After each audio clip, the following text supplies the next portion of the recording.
सो है गाइस, आज इस वीडियो में मैं बात करने वाला हूँ कि ऑटोमेशन टेस्टिंग में एक ऑटोमेशन टेस्टर बोल दो या एसडीटी इंजीनियर बोल दो या टेस्ट लीड बोल दो या क्यूए इंजीनियर बोल दो, उनकी रोल एंड रिस्पॉन्सिबिलिटी क्या होती है। अगर आप भी टेस्टिंग के अंदर जॉब सर्च कर रहे हो एज ए क्यूए और एज ए ऑटोमेशन इंजीनियर, तो आप ये जानना चाहोगे कि उसके अंदर मेरी रोल एंड रिस्पॉन्सिबिलिटी क्या होगी। मतलब जैसे मैं सेलेक्ट हो गया कंपनी के अंदर एज ए क्यूए इंजीनियर, तो मुझे क्या करना पड़ेगा। तो वो मैं आपको बताने वाला हूँ कि आपकी जो बेसिक रोल एंड रिस्पॉन्सिबिलिटी क्या होगी अगर आप एक टेस्टिंग जॉब के लिए सेलेक्ट होते हो। देखो, सबसे पहले क्या होता है ना, कंपनियों के अंदर एजाइल प्रोसेस को फॉलो किया जाता है।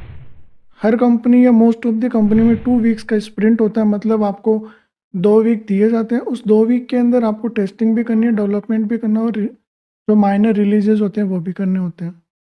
तो आपको इन स्प्रिंट में क्या होता है ना, यूजर स्टोरी मिलती है। अगर आप ऑटोमेशन टेस्टर हो तो ऑटोमेशन से रिलेटेड आपको यूजर स्टोरी मिलेगी, और अगर आप मैनुअल टेस्टर हो तो आपको मैनुअल टेस्टिंग से रिलेटेड जो है यूजर स्टोरी मिलेगी।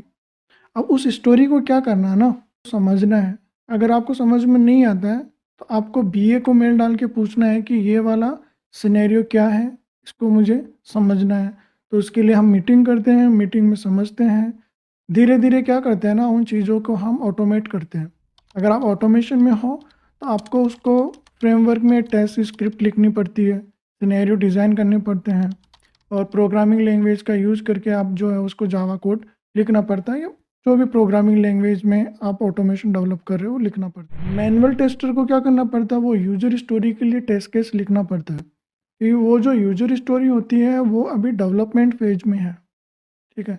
तो एजाइल में क्या होता है ना, टेस्टर भी साथ में काम कर रहा होता है और डेवलपर भी साथ में काम में कर रहा होता है। तो आपको इधर टेस्ट केस लिखने हैं, डिज़ाइन करने हैं, एक्सपेक्टेड रिजल्ट तक जाना है। अभी टेस्ट नहीं करना है, सिर्फ टेस्ट केस डिज़ाइन करने हैं। इधर डेवलपर क्या करेगा, उसको डेवलप करेगा, एप्लीकेशन को डेवलप करेगा। जैसे डेवलपमेंट खत्म होता है तो वो क्या करते हैं ना, डेवलपमेंट एनवायरनमेंट के ऊपर एप्लीकेशंस को पुश कर देते हैं।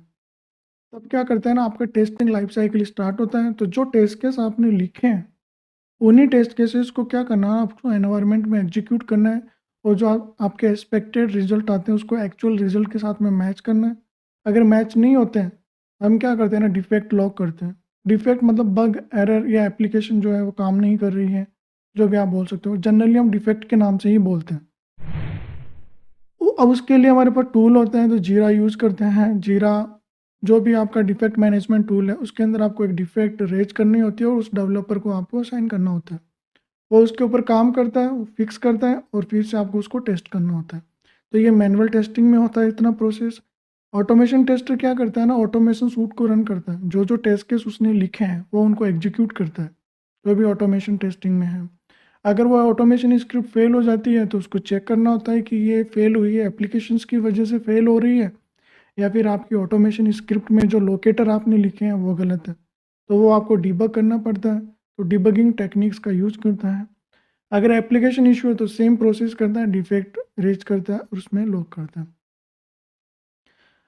इसके अलावा क्या होता है ना, कि जो ऑटोमेशन स्क्रिप्ट आपने लिखी है, जो टेस्ट केस आपने लिखे हैं, उसको आपको क्या करता है ना, टीम को डेमो देना पड़ता है। एक डेमो सेशन होता है, तो उसमें आपको ये बताना होता है कि मैंने इतना काम किया है और ऐसे किया है, और ये मेरी अप्रोच थी। टीम उसके ऊपर सुनती है आपके कॉन्फ्रेंस रूम में, और अगर उनको लगता है कि आपको इस चीज़ में इम्प्रूव करना चाहिए, तो वो आपको क्या करते हैं ना, गाइड करते हैं। नहीं, आपको ये चीज़, अगर आपसे कोई सीनियर पर्सन है तो वो आपको गाइड करते हैं और वो चीज़ उसके अंदर ऐड करनी चाहिए। तो एक अच्छी चीज़ होती है कि डिप्लॉयमेंट से पहले ही आपको पता चल जाता है कि मुझे यहाँ पे इम्प्रूव करना। तो आप उसके ऊपर रिवर्क करते हो और उसको फिर से काम करते हो। बाकी रोल एंड रिस्पॉन्सिबिलिटी क्या होती है कि को कोड, अब अगर आपने ऑटोमेशन कोड लिखा है तो उसको पुश करना होता है। तो उसके लिए बिट बकेट का यूज़ करते हैं और गिट कमांड का यूज़ करते हैं। उस कोड को क्या होता है, आप अपने लोकल सिस्टम से लेते हो और उसको सर्वर के ऊपर पुश कर देते हो। फिर वहाँ से क्या होता है ना, कि वो CI/CD टूल के अंदर कॉन्फ़िगर्ड हो जाता है। CI/CD टूल मतलब जेनकिन्स, अज़ूर डेवऑप्स, या फिर टीमसीटी, जो भी आप यूज़ करते हो। फिर वो क्या होता है, नाइटली बिल्ड होता है, या मॉर्निंग में जो भी आपका शेड्यूल किया वो ऑटोमेटिक रन होता है ऑटोमेशन स्क्रिप्ट। और फिर हम उसके लॉग चेक करते हैं। अगर लॉग फेल हो गया तो हम उसको वेरीफाई करते हैं कि लॉग फेल क्यों हुआ है। तो अकॉर्डिंगली हम उसके डिफेक्ट रेज करते हैं या फिर उसको फिक्स करते हैं। तो कोड पुशिंग भी इसके अंदर होता है। बाकी रोल रिस्पॉन्सिबिलिटी ये होती है कि अगर आप थोड़े बहुत सीनियर है और आप फ्रेशर्स ने ज्वाइन किया है तो आपको उनको ट्रेनिंग देनी पड़ती है। आपको उनको गाइड करना पड़ता है, टेक्निकली भी गाइड करना पड़ता है और को जो नॉन टेक्निकली भी उनको गाइड करना पड़ता है ताकि वो अपना काम जो है टाइम पे कर सकें। फिर जब रिलीज़ होता है तो रिलीज़ के टाइम हमको क्या होता है ना क्यूए साइन ऑफ देना पड़ता है। तो उसमें आपको टेस्टिंग करनी पड़ती है जो भी आपने बनाए हैं उस स्प्रिंट में। वो अगर एक्जेक्टली वर्क कर रहे हैं, कोई डिफेक्ट नहीं है, सारे डिफेक्ट लॉग हैं, तो आप क्यूए साइन ऑफ दे देते हो। फिर वो लोग क्या कर देना फिर उसको रिलीज़ कर देते हैं। ये बेसिक रोल एंड रिस्पॉन्सिबिलिटी होती है एज ए ऑटोमेशन टेस्टर और एज ए मैनुअल टेस्टर की। ठीक। मैनुअल टेस्टिंग में हमको क्या होती है ना, बेसिकली आपको फंक्शनल टेस्टिंग करनी होती है। अगर आप फंक्शनल टीम में हो तो फंक्शनल टेस्टिंग करनी है। अगर आप रिग्रेशन टीम में हो तो आपको रिग्रेशन टेस्टिंग करनी होती है। रिग्रेशन मतलब पहले से आप बहुत सारे टेस्ट केस है उसको रन करते रहो। फंक्शनल वाले क्या करते हैं, जो नई यूजर स्टोरी आती है, नई रिक्वायरमेंट आती है, उसके टेस्ट केस लिखते हैं और उन टेस्ट केस को क्या करते हैं ना, वो एग्जीक्यूट करते हैं। तो ऐसे क्या होता है ना कि टीम डिवाइड रहती है। ऑटोमेशन टेस्टिंग में सिर्फ एक ऑटोमेशन टीम रहती है। आपको क्या करना है, या तो इन स्प्रिंट ऑटोमेशन करना है या फिर आपको रिग्रेशन ऑटोमेशन करना है या फिर दोनों ही करना है। तो ये भी आपके पास में रहती है। और जीरा जो हम यूज करते हैं उसके अंदर हमको क्या करता है ना, अपडेट करते रहना होता है। जो भी हमारा आउटपुट है, जो भी डिफेक्ट है, उसके ऊपर हमारा कम्युनिकेशन चलता रहता है। कम्युनिकेशन स्किल्स बहुत ज़रूरी रहती है क्योंकि मेल पे आपको लोगों को है ना एक्सप्लेनेशन देना होता है। ठीक है। तो ये बेसिक रोल एंड रिस्पॉन्सिबिलिटी जो होती है ना एक ऑर्गेनाइजेशन के अंदर होती हैं।